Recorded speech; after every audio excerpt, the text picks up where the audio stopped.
लाड़काणे खां सनाउल्ला चाकराणी जी रिपोर्ट मुताबिक़ लाड़काणो पुलिस जी वॾी कामयाबी ॾखाणी गैंग जा 7 इनाम याफ़्ता ॾोखारियुनि समेत 16 ॾोहारी पुलिस वटि पेश थिया। लाड़काणो एसएसपी लाड़काणो अहमद फैसल चौधरी जी अॻुवाणी में ऑपरेशन निजात बहिराण में लाड़काणो पुलिस पारां हासिल कयल कामयाबियुनि में हिकु ॿियो वॾो इज़ाफ़ो 7 इनाम याफ़्ता जवाबदारनि समेत 16 मफ़रूर जवाबदार हथियार फिटा कया।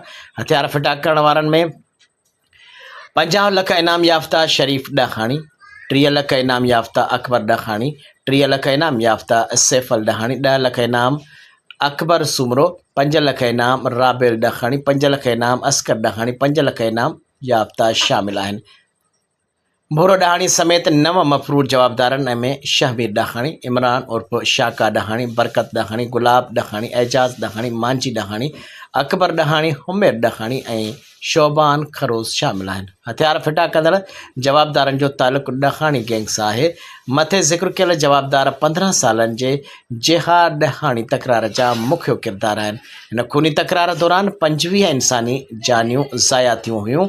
लाड़काणो पुलिस जी मुसलसल कार्रवाइयुनि जे नतीजे में लाड़काणो पुलिस आख़िरकार अॼु हिकु अहम कामयाबी हासिल कई आहे। एसएसपी लाड़काणो अहमद फैसल चौधरी जी अॻुवाणी में लाड़काणो पुलिस जी हीअ कामयाबी शिकारपुर, सखर, जैकबाबाद ऐं कंबर शहदादकोट जे शाहराहुनि ते अमन अमान बरक़रार रखण में वधीक मददगार साबित थींदी। हथियार फिटा कंदड़नि जवाबदारनि लाॻापियल अदालतुनि में केसनि खे मुंहुं ॾियण जो वाइदो कयो आहे ऐं ॿियनि साथियुनि खे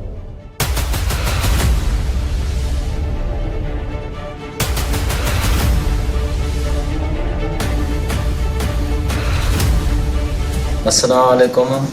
अदा असांजो जिया ॾहाणी जो तकरार हले पियो काफ़ी टाइम खां वठी, सॼो इलाइक़ो नोगो एरिया लॻो पियो। हाणे माशाअल्लाह ऑफिसर सुठा आया आहिनि।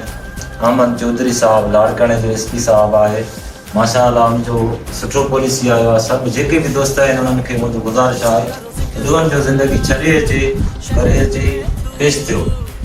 तव्हां सां को बि नाजाइज़ इंशाअल्लाह ताला न थींदी। अस्सलाम वालेकुम। जीअं त मां सैफल ॾहाणी थो ॻाल्हायां, ॾोहनि जी दुनिया में झेड़नि में कुझु बि न आहे।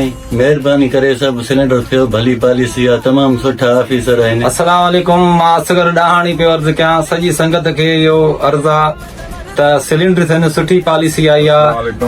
अमन चौधरी साहब जी हिदायतनि सां असां पेश पिया आहियूं। ॿियनि दोस्तनि खे बि असां हिदायत आहे त अची पेश पवनि, पॉलिसी सुठी आहे। अस्सलाम वालेकुम।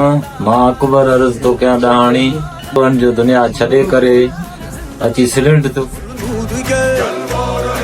ताप हो तेरी जीत की रफ्तार से हर हार है इस दौर है। तेरी किस्मत खुद तेरे हाथों खिलौना बन गई। जर हुआ दुश्मन जहां शमशीर थे